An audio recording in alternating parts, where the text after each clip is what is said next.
All right, guys, I'm just going to get started covering some things that I wanted to go over. Um, there we go. So, just wanted to first off, that's not the way it used to look. Photocracy is always changing, keeps it exciting. First thing I wanted to cover is I'm going through the feed, and I just wanted to hit on some questions that people have had on the feed that maybe people would like to hear an actual explanation on here as well. So I should turn my phone off so it stops beeping at me. Alrighty. So a couple things that went down this week were sorry, lots of distractions. Life's full of distractions. Staying focused is important. Okay. So first thing was we're dealing with some hip issues for different people this week. And so I put up a couple videos that you can find on the feed, one from Donnie Thompson, one from Kelly Starrett, both covering how to address some basic hip function issues. Sorry, I'll just...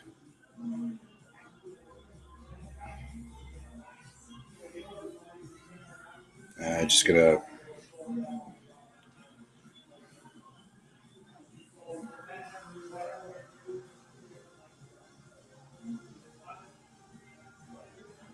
So going through the hip issues, and also just wanted to clarify that you don't have to eat sardines. Sardines were just one suggestion. The reason I really like sardines is there's no cooking involved. You just crack them open and eat them. I don't really like them in water. I find they're kind of gross, but there's other flavors that you can get. There's a tomato basil one, I think, that's pretty good. There's a mustard one. Actually, that being said, I don't really mind them plain either. For me, I eat them because I'm on the go and I need protein and I need healthy fats, and I just try and wolf them down. Sometimes I put hot sauce on them. So I'm a big fan of this stuff, as you can see, because I bought that like 2 weeks ago. That stuff's pretty yummy. Sriracha sauce, or however you pronounce it. So yeah, it's just another option. A lot of people don't want to eat meat, but they're okay with eating fish, so it avoids that problem. Salmon also is good. If you'll remember, I posted an article about how salmon is not unhealthy. It's not full of heavy metals and PCBs like everyone thinks it is, as long as it's wild caught. It actually has a ton of selenium in it, and that does a great job of actually protect from those from mercury and polychlorinated biphenyls. So we like salmon, and we like mackerel's also good. Basically any oily fish and sardines. The other thing we have in Canada, I don't know if you guys have it, is called kippered fillets, which is usually like herring. That's also quite good. Got a good question from Perdisha about how do you fit in your workouts? It's funny too, because people are always saying to me, oh, well, you work at a gym, you must get to train all the time. I have to be very careful to guard my time to make sure I have time for a workout. And that's because other people want to come in and work out, and I can't work out while they're training. I can't work out while I'm doing a Google chat. I can't work out while I'm responding to emails. So, it is a decision that everyone needs to make. I find that just marking it on my schedule before the week even starts of when I'm going to train is helpful. And I also find that, yeah, I find that first thing in the morning, it's quite good if you can do that. I know with kids and everything, it can be kind of hard. If you're doing home workouts, that can help in the evening.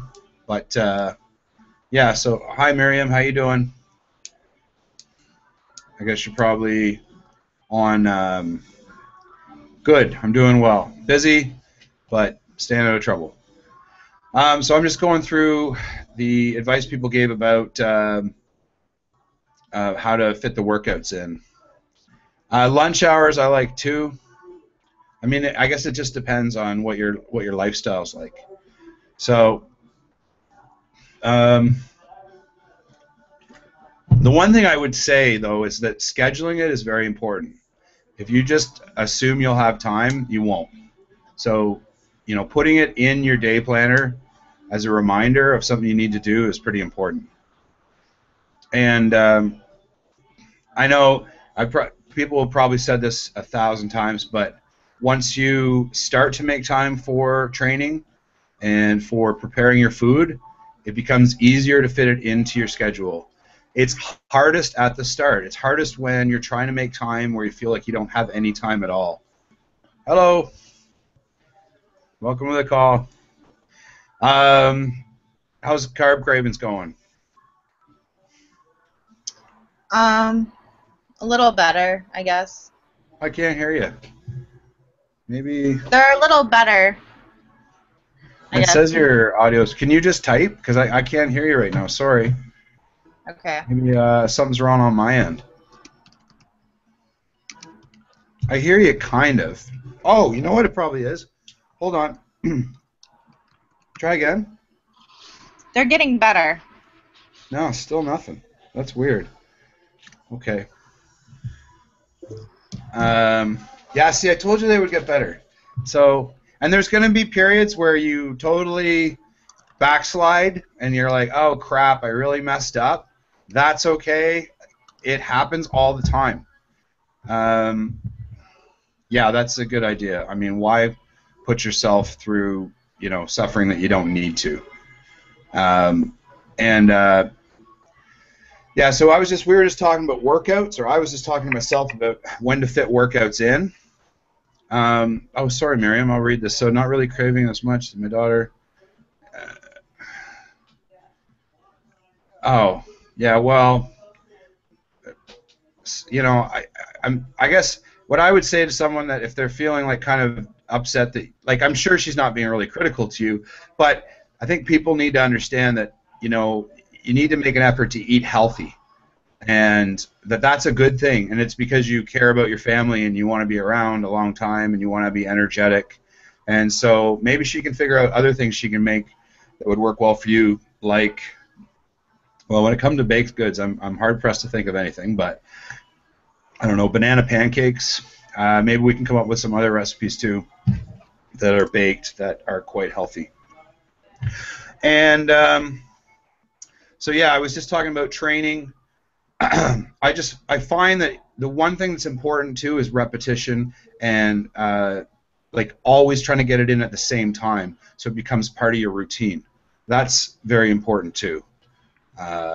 So that's workouts. Trying to train. Sorry, it's been a really hectic day. 42 was hard. Oh, okay. What was hard, like hard good or like unbearable or? I wish I could hear you talk. That would. I don't know why I'm not able to hear. Miriam, are you able to try your level? Maybe. I'm just checking.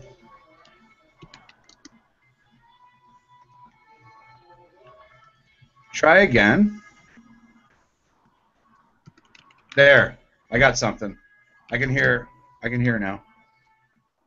And you guys can hear me, right? Because I've been talking and people are reacting. So, okay. Actually, speaking of which, this.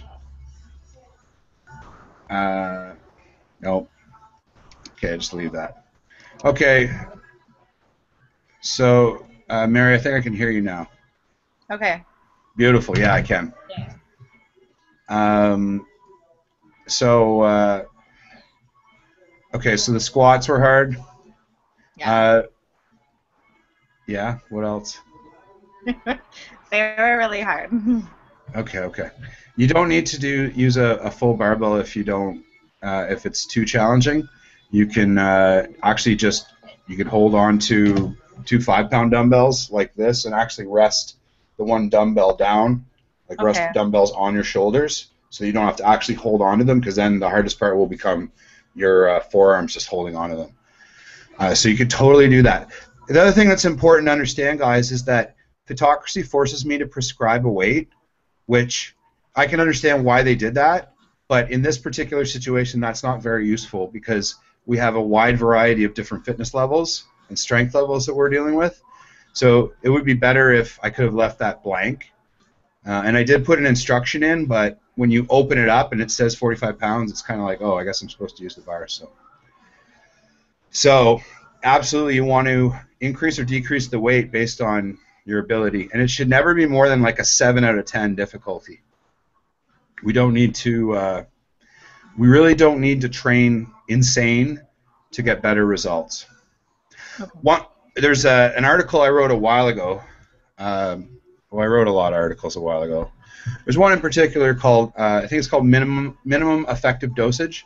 And I might have mentioned this a week or two ago, but it's the idea that you're like, if you do twice the amount of work in your routine, you're not going to get twice the amount of results.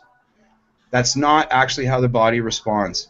The body responds to exercise basically by there's a trigger that needs to be created. So you need to work past a certain threshold to cause your body to start to respond. Once you've passed that trigger, then your body is going to recover as much as it possibly can within the time frame that you give it and with the nutrition you give it and the rest that you give it. So you're not going to, by kicking the shit out of yourself, you're not going to get any more benefit. So it's, that's why I say just work to about a 7, and then your body will repair and you'll get stronger. If you go up to an 8 or a 9, it will still only recover that much. And if you go up to a 10, you might run the risk of getting injured, or you might not be able to fully recover and you'll end up just getting more tired. And if you do that, you'll actually increase your carb cravings. So we definitely don't want to do that. Okay? So that's why I say it shouldn't be super hard for you. Okay?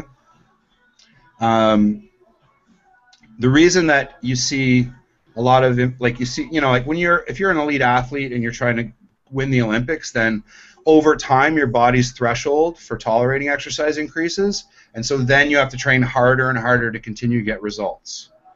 Okay?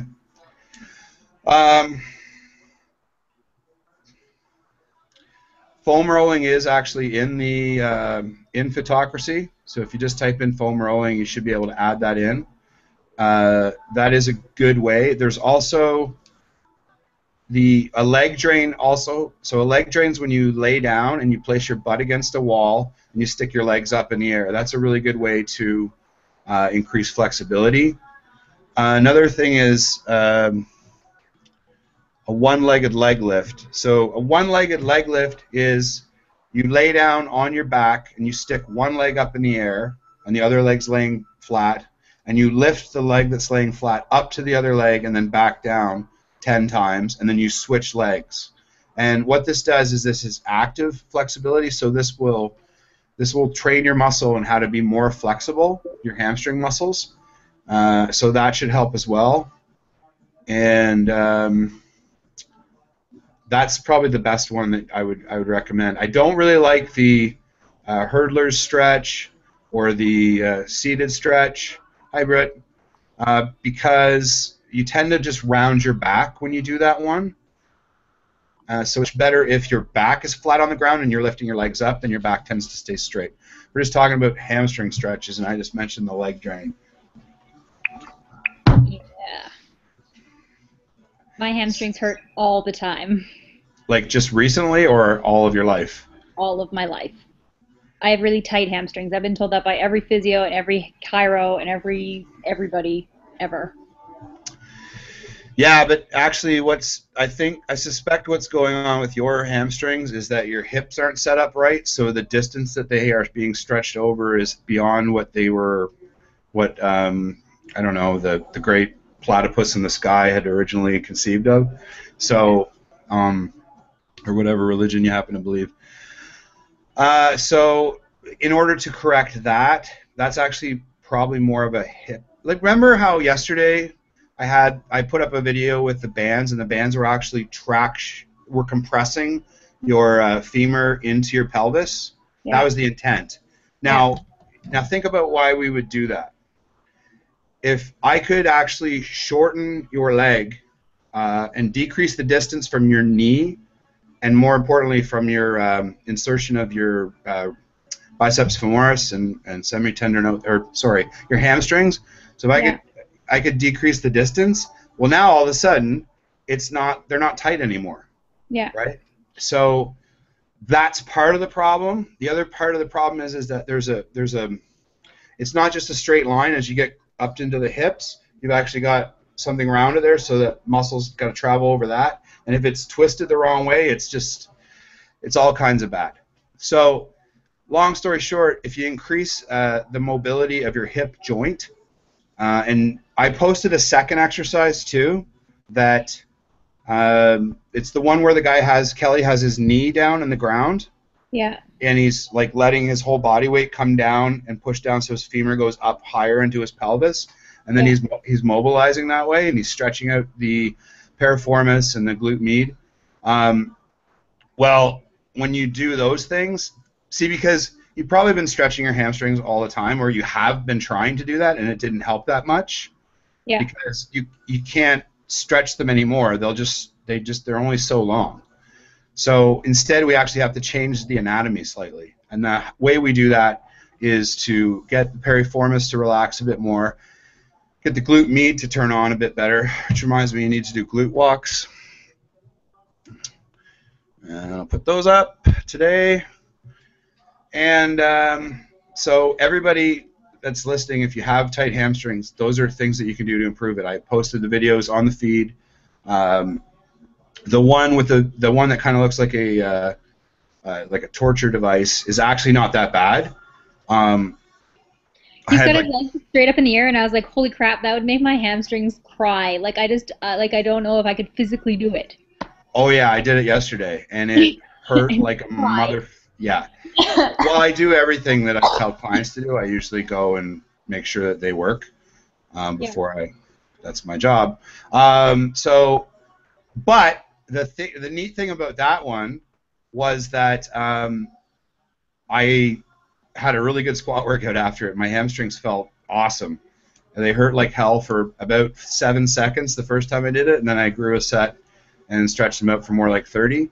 And strongly recommend that. If you mean the one with the two bands and one's pulling this way and one's pulling that way, yeah. But have a buddy and a safe word, because you don't want to. Yeah. I don't have bands that I could do that with at this point, but. No worries. Yeah. It's in there, Marion. Well, if you're in a really great gym that has all sorts of toys, it's a piece of cake. But if you're not, the second video is probably a better solution. The second video is probably better. So I know it's frustrating for me because I'm like, oh yeah, but this thing is slightly better. So, but you have to be realistic about what the tools people have at their disposals. Yeah. Disposal. Yeah. Okay, gotcha. Okie dokie.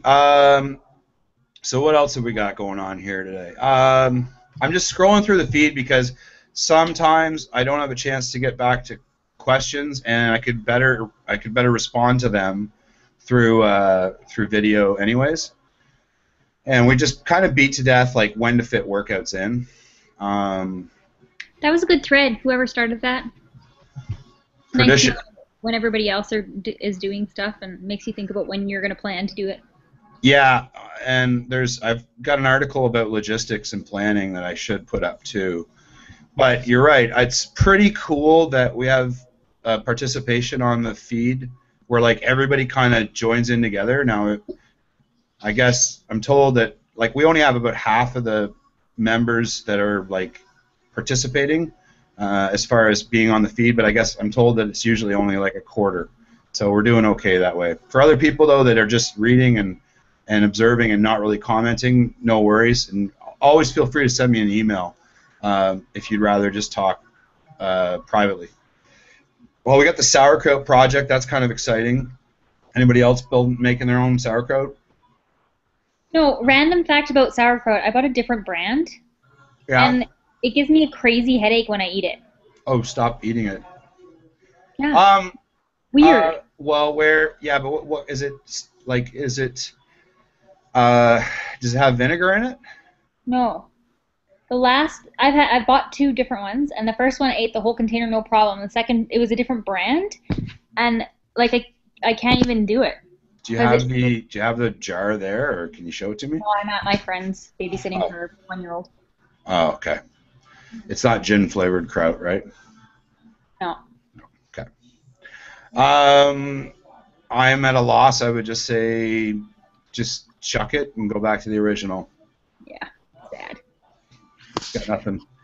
My powers have limits. You know everything. Let's go. Yeah, I could hypothesize, but really, you're probably just better just avoiding that. You know, it's just like, how do we defuse this landmine? It's like, let's just fucking drive around it. It's usually the safest option. You know. Okay. Anyway, so the other thing I wanted to stress too, guys, check out True Nutrition for all of your protein powder needs. I'm not sponsored by them or anything, honest. But I just really like that company. I like the fact that they don't put any crap in their products unless you ask for crap. So they won't put any artificial sweeteners in. You can get all sorts of ones that don't have, you know, they're unflavored completely if you like that. What do you like? Which is your favorite one? Mine? I like the cake batter. So like there's so many different choices. Whey protein isolate, cold. Oh! Micro-filtered, debitterized. I like the straight up whey protein isolate. It's right on the front page, I think. Hydrolyzed whey protein. No, you don't need hydrolyzed. Here, let me have a quick look. I'll tell you which one you guys could use. So, what is a cold? I don't want to know. Whatever. Cold filtered. Well, there's 2 ways that you can make whey protein isolate. And one's an ion exchange, and one. See, I literally do know everything.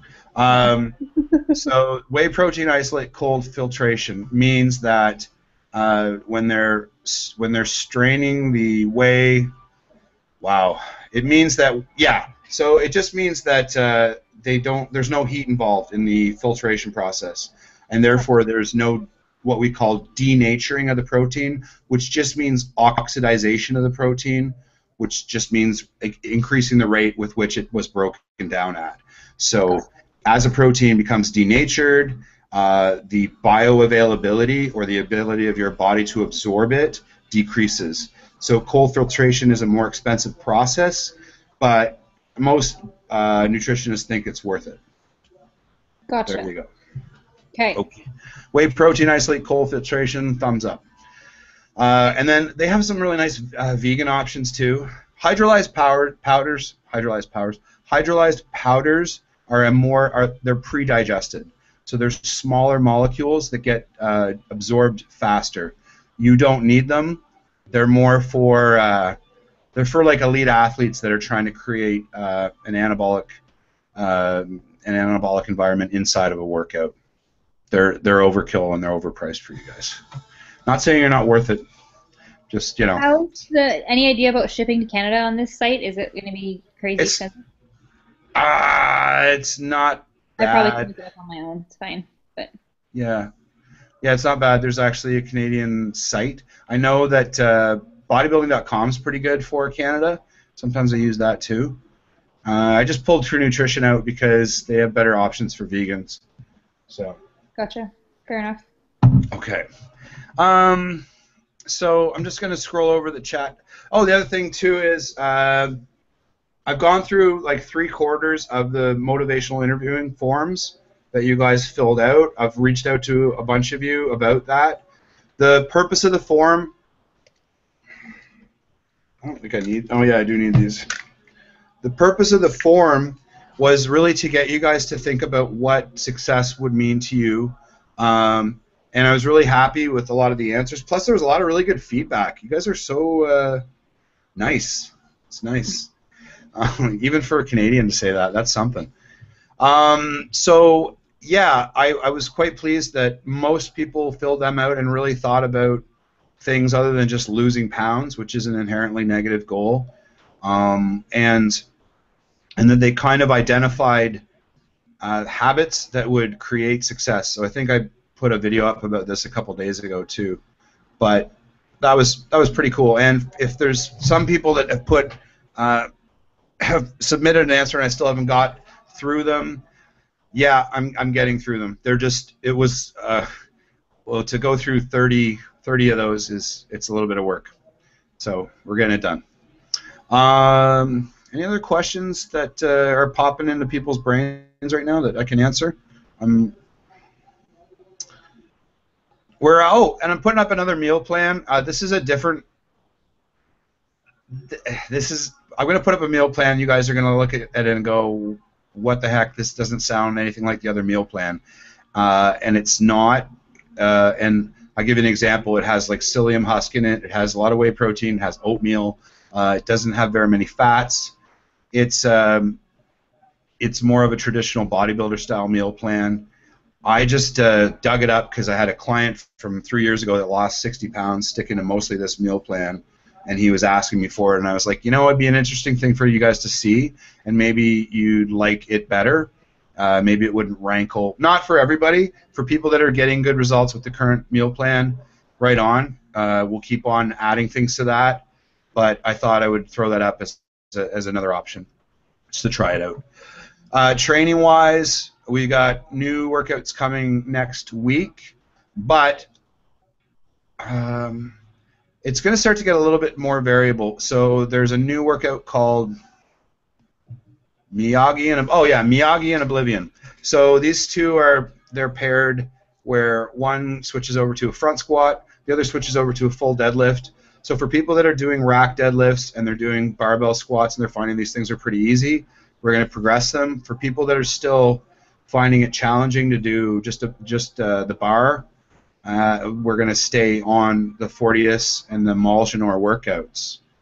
So even though we're going to stay on them, we're also going to change the sets and the reps around a little bit. The reason we're doing this is to prevent overtraining and to keep your body, it's to gently work you down to heavier weights, but building the confidence at the same time. The idea that you should lift light weights for a lot of repetitions in order to tone and to avoid building bulky muscles is false. You actually want to get quite strong. Lifting a weight 5 times, that has a benefit. It also has a benefit to lift a weight 50 times, but it's good to have all of those skills. So that's something we're working on. Is starting off with more repetitions as you get comfortable with the movement, and then, yeah, we bumped it up, but now it's actually going to start going down. Okay, I hope that makes sense.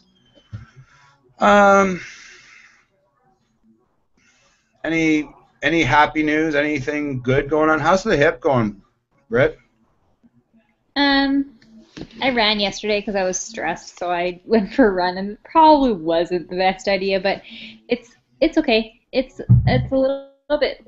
It's sort of like way deep in my glute, like piriformis area, but it's not doing the grindy thing right now. And my hip flexors aren't as sore, but I haven't done any deadlifts or squats or any deadlifts or lunges since the middle of last week. I did Fortius twice. So today, actually, when I get home, I'm supposed to do Molchanor again. So I'm gonna get my husband to videotape. Okay. The squat or the lunge and the deadlift to see if I'm doing something. Yeah. Wonky. Okay. I'm also gonna try to just ditch the weight for the deadlift and the bar, like a broomstick or whatever. Yeah, just practice the movement, and also I would probably start doing a crane or what's called a one-legged deadlift without weight. Yeah. Did I send you that already? No, but I've done them in the past. Yeah, so like a one-legged Romanian deadlift deal. Yeah, but here's the trick. You set up a box in front of you. Yeah. And you come down and you actually place your hands on the box and rest your weight onto your hands and relax and then come back up and pause. Because the benefit of this movement is to get into a stretched position and then get your hamstrings to relax. And by doing that, then you'll start to see, one thing is that then you'll see the femur actually kind of relax into the pelvis. Yeah. And simultaneously, you'll see the muscles around the hip start to activate a little bit better. Yeah. And the hamstring will relax good too. So, Yeah. so a lot of people. Sorry? My hips, like my left hip actually pops, the bone pops out of the socket all the time. So, like, yeah, I can like dislocate it. Like it's like double jointed. Oh, Probably God. Yeah, that so could be a complication. Be careful that I don't like stick my hip out too much, so I'll pop my hip out. Yeah, so just start with a really high box and make sure you feel very strong in the bottom position. You shouldn't be falling. You should be able to come down with control. And if you're double jointed, we need to build up those muscles that support the hip capsule big time. And I'm like a slight bend in my knee at that point. I'm not. Yeah, you want to have a slight bend in your knee because otherwise you'll fall over or you'll stretch the shit out of your hamstring. Yeah, okay. Okay? Like a 15-degree bend, like just like that. Okay. Mary, how are you doing? Your thing's muted. Yeah, well, I was doing the incline push-ups the other day. Like my left wrist was kind of weird when I was doing them. I don't know if there's like a positional thing. There could very well be. So what you want to do is you want to make sure that when you put your hands out, you're not going too wide. You should be shoulder width on your push-ups. Mm-hmm. Okay? And the other thing you need to make sure is that you have a strong grip the whole time. If for any reason you're having a hard time maintaining the technique, what you want to do is change the incline to increase the incline so the push-up isn't as hard. Okay? And then you want to be mindful that that wrist is staying straight the whole time. If you see a crease, so this is a strong wrist. If you see a crease there, I don't really have it. So a lot of people when I watch them, they create a crease. But anyways, you want this knuckle to be right in the center over here. And the minute that this starts to happen or this starts to happen, there's a crease, then you need to decrease the difficulty of the exercise or decrease the number of repetitions. If you notice that you're doing it and then as you get fatigued, that starts to happen, well, that's your weak point in that exercise. Do you have a sledgehammer? No. Shucks. Okay, well, you could purchase one if you were so inclined, but you don't have to. I'm just trying to think, but because what might be a beneficial exercise for you to do is to hold the sledgehammer, or just a regular hammer, or a rope with a weight tied on one end, or something where you have like a heavy end and then you have a stick. Okay. Mm-hmm. So you could find something like that, and you literally just want to stand with your hand like right here, and then just simply so just do that, and then switch so the hammer is actually pointing this way, and then do this. And you can do that like 30 times, twice on each side, as long as it doesn't hurt. Usually if you have like a pain, it's best to wait 2 to 3 days and then come back at it. And that'll help to strengthen the wrists in those two directions. Okay. You could also take a bucket of sand and you could put your hand into it and open it and pull it out 25, 30 times. That's another wicked grip builder. But sometimes people, I don't know, they just think that was silly. So it really works great. Okay. I'm just going to answer a question from Miriam here. So diet's going well, exercise is going well, the shoulder's not screaming. Stretches pre and post workout. So let me give you my little theory on stretching. Here we go. So stretching is like tuning a guitar. if you can think about stretching and strengthening as tuning a guitar, sometimes you'll have a string that will be too tight, and sometimes you'll have a string that will be too loose. So you do not always want to just generically stretch everything. Okay, so some muscles are already stretched out too much. And that being said, usually you want to do stretches for the glutes, the muscles of your butt. Usually you want to do stretches for your hamstring, and usually you want to stretch out your hip flexors. So Miriam, I posted a article on the seven things you can do to correct sitting, and it has all of those exercises in it. So I can track that down and repost it. I think I've already reposted it once, and maybe it's a sticky too. So I'll check for that really quickly, and I'll put that up. But those are all good stretches to do, and it takes like a few minutes to do, and they're phenomenal. You can do them at any time.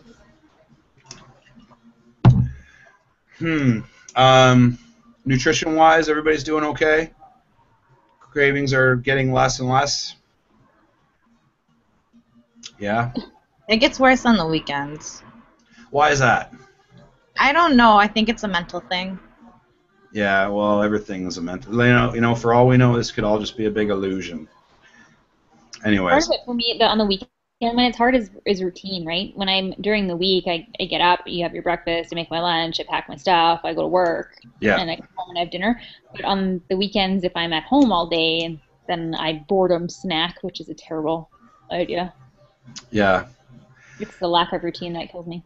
Well, you know, that's a terrible influence because he's like 6 feet tall, and he can eat anything, and he's like a beanpole, and he has the metabolism like seriously. So he'll eat 10 times the amount of food I do, and he'll lose weight. And I'm like, yeah, eating carrots and gaining weight over here. Well, you know, there's two interesting things about that. So the first thing I would say, I just was reading a guy, Abraham something or other. He's an interesting guy from Dubai, and he was talking about how your weekend should be spent with the complete absence of time awareness and total freedom. It was a neat idea. I'm just throwing it out there for people to chew on. But yes, the absence of routine can create some problems. And the other thing that's interesting about that is that sometimes the reason men can seem to lose weight so much easier, or they don't struggle to, is that they don't give a shit when they eat something bad, and they don't beat themselves up about it. So part of the cycle of addiction really is that you have a temptation, the temptation becomes overwhelming, you give in to the temptation, and then you beat the shit out of yourself about how you gave in to the temptation. So in order to break that cycle, and sorry, Brad, you probably missed this, but what I was just saying was, oh, you got it all? Okay, good. So what you need to do to break that cycle is to just allow yourself to mess up and be like, you know what, it's not a big deal if I ate that. Because if you don't, you tend to lower self-esteem, which leads to making more bad decisions. And it also physiologically causes you to release, you know, hormones in response to stress, and those hormones tend to want to store fat and break down muscle tissue.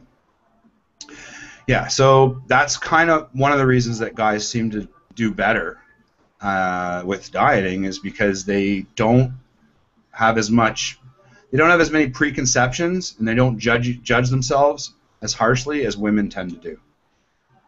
So hopefully that doesn't sound too sexist. I don't know. I apologize if it does, but it's just been my observation. I could be wrong.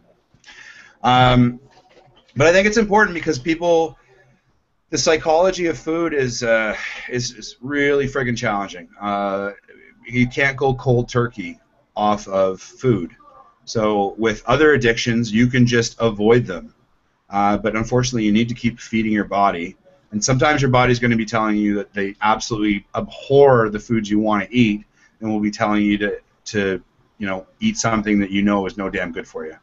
So it's good to always be kind of thinking about how we can make it easier to push through cravings, or once you've given in to a treat, how you can minimize the damage. So yeah. The other thing, I guess, on weekends, I like to go to the market first thing. I don't know if you guys have markets where you live, if they have them everywhere. I don't know, probably. But I love to go to the market and just kind of have like one or two food projects that I'm going to work on each weekend. So whether it's like getting a big chicken and then getting all excited about making a big turkey or chicken dinner, or whether it's making sauerkraut, or just something where my headspace is kind of in the, oh, isn't this neat, and this is, it's healthy and it's going to help me get stronger type thing. So the farmers market near, well, they have big indoor farmers markets in Calgary because it's cold here in the winter and they run year round. But Yeah. they're full of like Yeah, I know what you're gonna say. stuff, right? Like They're there's full like of, the jelly donut stand that's got the bacon donut and the right, like all this. yeah. Yeah. So it's sort of a dangerous place to be sometimes, but Yeah, I guess maybe it's not. Yeah, I could be wrong. I mean, like for me personally, I find myself drawn to like all of the cool produce and talking to the people about how they make duck liver pate or whatever. I find that stuff interesting. I'm not really interested in listening to how some guy jams bacon into a donut, because I don't think that took a lot of, like, that's not. I don't know. Maybe it's. The other thing I find with the weekend too is if you can schedule some time for meditation, that can be really beneficial too, or just reading a book or having a bath, because all those activities are going to be things that you, or go to a yoga class. All those things are things that you're doing for yourself to reward yourself for a challenging week, and when you take the time to treat yourself well, you're less inclined to treat yourself poorly by making bad nutritional decisions. Okay. What else can we talk about here? Workouts that are coming up. That's pretty Miriam much. asked, how do you minimize the damage once you start? Stop. Yeah. Well, I think I kind of answered that as far as not beating yourself up too much. I don't like the idea of, okay, I ate a couple donuts, so now I should really go do some cardio and burn them off. That is part of, and same with weight training. Yeah, you can, well, for one, here's a little trick. If you're going to eat like shit, do like 30 or 40 kettlebell swings over about 3 or 4 minutes, and you'll probably trigger your body's ability to absorb carbs and store them in your muscles. So that will minimize the damage, but you need to do that before, and that's not carte blanche to say, just start kettlebell swinging until the cows come home and, hanging out at the Krispy Kreme. It's just that does work a little bit.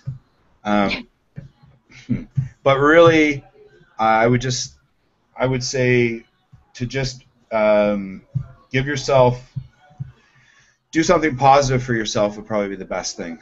Just say, you know what, I slipped up, but now I'm going to treat myself. I'm going to go for a nice walk, or I'm going to go read a book. That's all I'd say about that. Okay. Any other questions? Anybody else? Oh, Thomas, how you doing, man?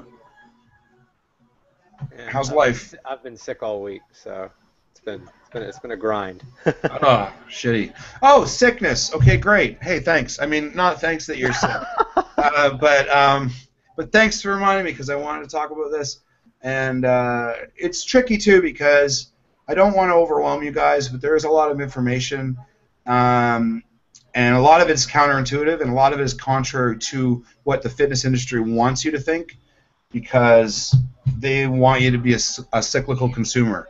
They want you to go through a 3-month, 6-month, sometimes 3-year cycle where you get really beat down and you feel shitty about yourself, and you try something and you work your ass off for a week or two, and it's really friggin' hard, and you fail and you don't see results, and then you go back to feeling shitty about yourself, and you don't blame the product, you blame yourself, and so then you come back and you buy the next thing that Dr. Oz shoves down your throat. So that is an industry that's designed to continue to sell you books and baloney and supplements and all of these things. And it's not actually designed to make you healthy because they don't have any products to sell you at that point. Okay? So that is why a lot of times I'll say something or other coaches will say things that will clash massively with what the larger, more corporately sponsored industry tends to send out. It's because my agenda is actually to help people. Otherwise, I'd be selling used cars for a living. And that's kind of what gets me excited. And when I can help you and when I can show you that you can exercise and it doesn't have to be incredibly painful and you can eat well and it's only hard for a little bit and then it gets better and all of these things and you can actually start to feel healthier, you know, you'll probably keep either paying me or maybe it won't, but maybe you'll tell someone else and they'll sign up. And so it's a sustainable business model, but it's based on me actually having to get up and keep throwing things at you all the time. And it's not based on just an ebook or something where I can scale it out and sell it 1,000,000 times.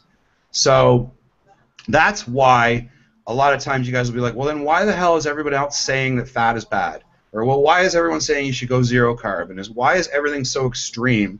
And last week it was this, and now all of a sudden it's this. And it's so hard to keep track of. That's why. Okay? So getting back to this point, sickness is something that very commonly happens in the initial stages of becoming healthier. I always like to think of it as going up into the attic and trying to clean and shaking loose all sorts of cobwebs and dust. And yeah, it was there the whole time, but because you finally walked in and you finally started doing something, now all these things flare up. So a lot of people, I'd say almost 50-60%, when they start to make changes, they experience more sickness. One theory is that is because as you begin to burn fat, the fat is actually a wonderful way to store toxins, and it can store all sorts of nefarious shit. And as you burn it, you lose that stuff gets released back in your bloodstream. I don't actually believe that one, but that's a popular theory out there. What I tend to believe is that because you're exercising, you're actually lowering your overall fitness level for brief periods of time. After you exercise, because of the exercise, you've actually lowered your fitness level. Think about it. If you just ran a marathon, how well would you be able to run a 10K right after? So you're actually less fit. And that tires out your immune system. The good news is, in about 3 days, your immune system is going to be 115% stronger than it ever was. However, if a virus hits you in that time frame, guess what? You're probably going to get sick. It ain't going to kill you. And I'm not saying I know you're not whining, Thomas, but I just want everyone to understand that you are more likely to get sick when you first start an exercise program, and that's actually a good sign, and it probably won't happen more than once, and then when you push through it, your immune system's going to get much stronger, and it'll probably be the case that, like a lot of people that are very fit, they hardly ever get sick anymore. Okie dokie? Oh, well, I just haven't been working out, and I haven't been able to eat anything. That's the only thing that's put me down this week. Sure, man. And as soon as you can, you know, get back out of fresh air and walks. Big fan. If you have fresh air, where do you live? Is there fresh air there, or is it? Like Alabama. We have a sea breeze where I live. So. Oh my God, that sounds awesome.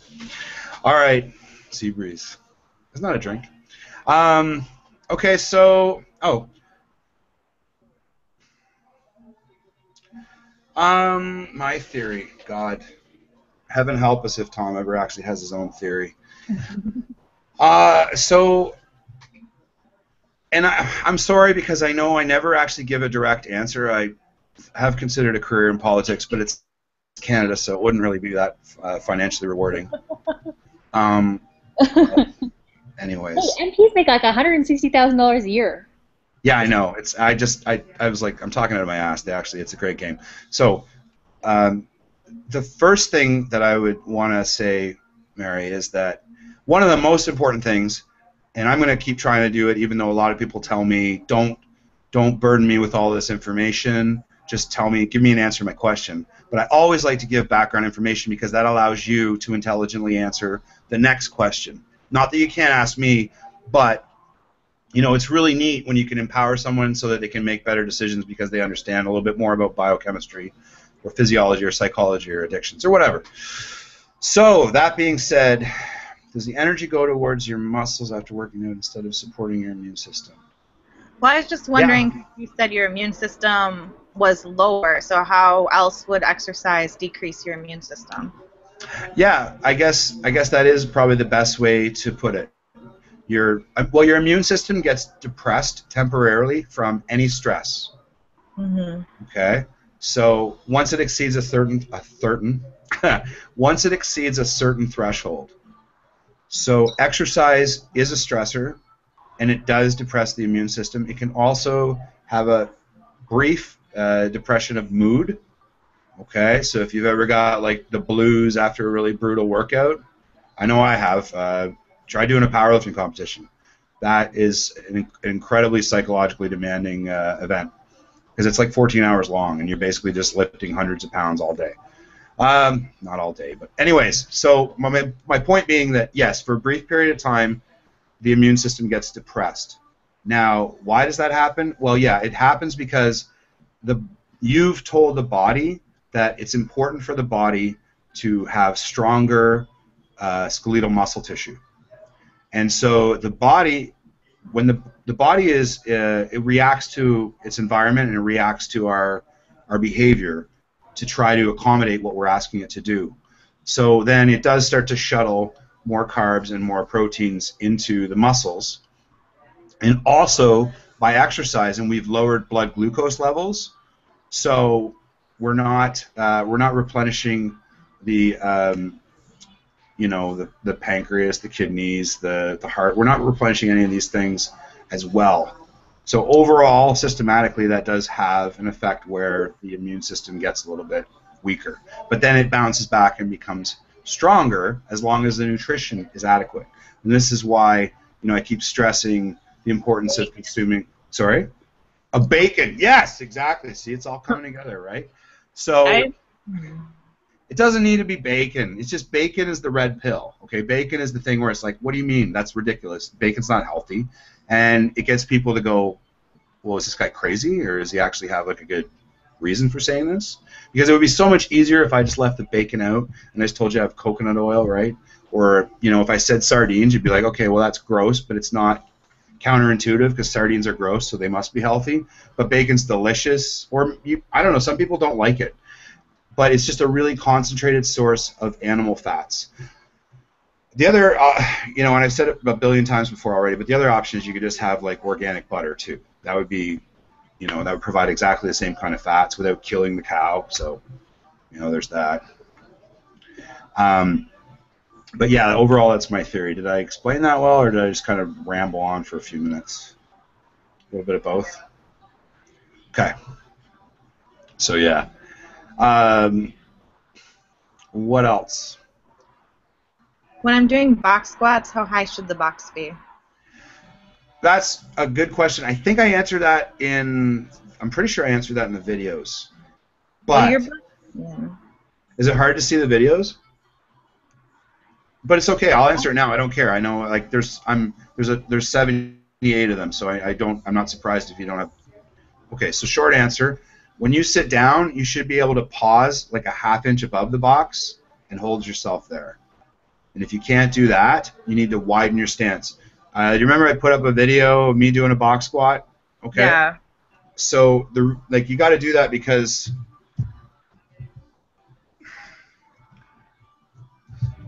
so here's my excellent drafting skills. But you see, if that angle is acute, well then the distance between your feet and your butt is going to be too far, and you're going to fall onto your butt. If you keep your knees very far apart, then the distance decreases, and you're able to sit down with control. Okay, because you stay over top of your center of gravity doesn't drift past the back of your heels. But that being said, we have weak hamstrings and glutes usually, and so we want that box to be high enough so that you're able to come down with control without falling. Anytime I see someone fall on a box like 2 times in a row or 2 out of 10 times, I raise the box a little bit. Okay, and the way I do that, it would be with a couple books. Nothing. It doesn't need to be complicated. I mean, we use mats here. We use 3/4 inch mats, but that would work just fine. Okay. The tip to push your knees out when you're that was really helpful to me to make sure that I was focused on. Oh, who said that? You said that. Oh, yeah. That's So probably right then. I appreciate that. That was helpful. So that's an interesting thing too. And this is more for like a potential coach, but there's like there's literally 1,000 ways that you could describe a movement pattern to someone, and you never really know which. There's some that push your knees out. Okay, that's pretty much. But the other day, Ashley, so she's the assistant coach. She was helping someone with their back, and she was like, just pretend that you've got a newspaper tucked into and you're holding on to it. And instantly, all these other cues that we had used to try to get this person to adduct their shoulders, their shoulder blades, had failed. And she was like, "Oh, you mean like this?" And then they did it. So a lot of times, cueing is like throwing shit against a wall to see what sticks. Okay, well, and there's. I liked it. It was good. It changed the way that I did the movement. So. Good. Yeah.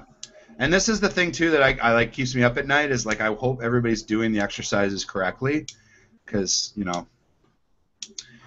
well, like we're doing the best we can with the videos. The videos actually are pretty useful, and just going over and over again and pumping content against the putting content up on the feed is actually pretty helpful too for making sure everybody's doing everything right. So not everything right, but most of it. Okay. Well, that's like an hour, so I should probably stop talking, unless anybody's got any other questions. Well, just an overall question in terms of like movements. Do you know you're quote unquote doing the movement right if you are like you're doing a deadlift? Yeah. You're supposed to be sore like shoulders, not back, correct? Yeah, but you know what? If your shoulders are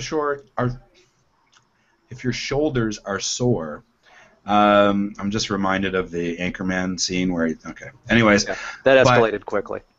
Did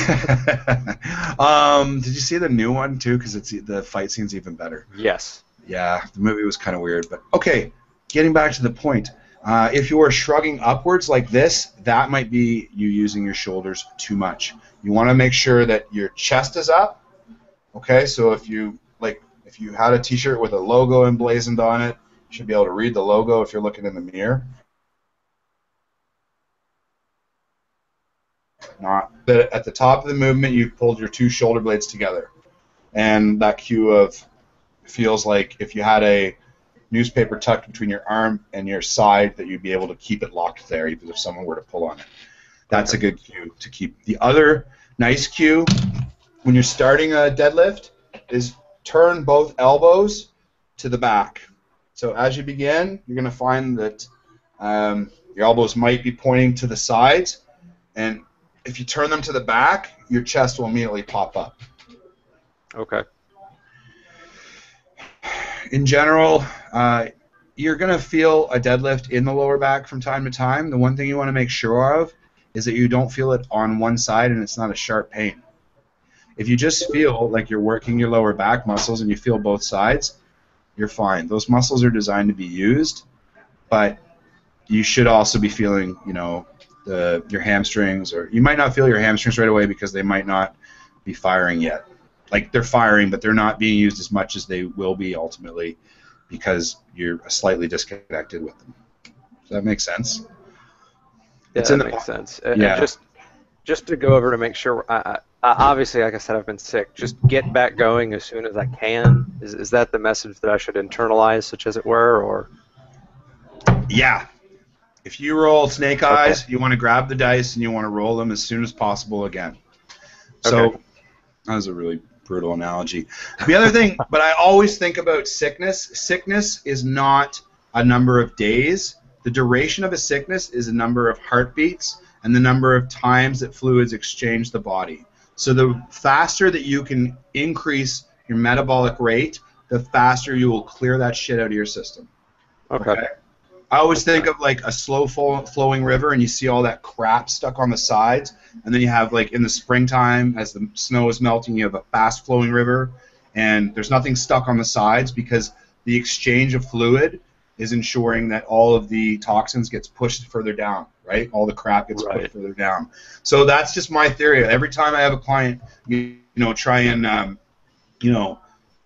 pull a pessimopotamus and say, oh, I don't want to come into the gym today because I'm not feeling well. I'm like, get your ass in here. We will get that shit. We'll get that stuff out of you. Deadlifts and fish oils can pretty much cure anything. Okay. Fair point. And if you want proof, it's like, guess the number one place where diseases get exchanged? Next to a preschool, it's a gym. And trainers don't get paid when we call in sick. So, and we're never sick because we're always like exercising, even though we get exposed to all this stuff. Rant over. But yeah, I would say just get into it. Now, the minute that you start to feel like, so when you start to train, you're probably going to feel shitty for a couple minutes. You're going to start to feel a little bit better. Then you're going to feel the energy level start to dip down potentially. That's when you want to stop, okay, regardless of where you're at. Because that's, you want to get things moving, but you don't want to fatigue yourself because your immune system's already compromised a little bit, and we don't want to take anything more away from it, okay? So, just get through half the workout the first time. Just, get a little sweaty and then call her a day. Okay, that's fair. Cool. Right on, man. And eat. Yeah. Don't remind me. Because that's the first thing to go. You got to put food in there. Well, I haven't been able to keep anything down, so it's been an exercise in futility. Well, that's good because you're probably clearing out your gut biome and you're zeroing it, and then we can just throw some kraut in there, and you're good to go. Did you hear about the guy that actually had the hunter-gatherers? I was going to ask you about that. I read that today in Popular Science, actually. Of course I heard about it.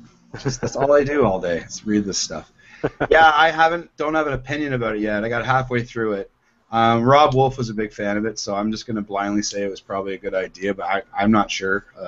They do have like fecal transplants now, and I'm not sure where they're at with that right now. I know in theory that it could work very, very well, but yeah. The Pop Sci piece said there's like a U.S. fecal exchange bank now or something. So yeah, poop is the king. The fitness industry's literally turned shit into solid gold. So, yeah. They do fecal transplant for things like C. diff. If you have C. diff and you're not getting any better, they'll do like a fecal transplant. I don't know if they'll do it in Canada yet. They do? Oh, yeah. Probably out in BC because you guys do all the cool shit out there. I'm in Calgary, but yeah, no, in Calgary. They do it in Calgary. Yeah. They do like all sorts of weird shit, like leeches and stuff like that too. Yeah, well, we're still doing lobotomies here, so no, there's not much hope for New Brunswick healthcare. But okay, All right, got totally off topic. Yeah. I'm gonna so the fecal transplants really don't have anything to do with the group, but long story short, that is definitely something you want to investigate if you have a really serious digestive disorder and you can't seem to get it sorted out. Okay. All right, guys. Well, this has been probably the least safe for work podcast, or not podcast. That's next day. Google whatever so far. Thanks a lot. I appreciate everybody coming out asking questions. Keep up all the great work, and don't hesitate to reach out.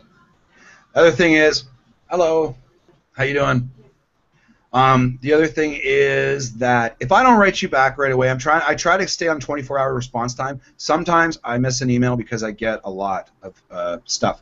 So if you don't hear back from me within a day, it's totally okay to say, hey, did you forget about me? It's not that I don't care. It's that I'm pretty busy. And this is not an excuse, but it's just shit happens sometimes. So I've noticed I'll miss 1 out of 30 or 40 emails. And yeah, so please don't feel like that's because I didn't want to come up with a response. It's just that does happen sometimes. Just send me another reminder. Okay? All right, guys. Thanks a lot. Have a wonderful Wednesday, and we'll probably do another one on the weekend to catch people that weren't able to come on. Ta-da. Thanks. Bye, guys.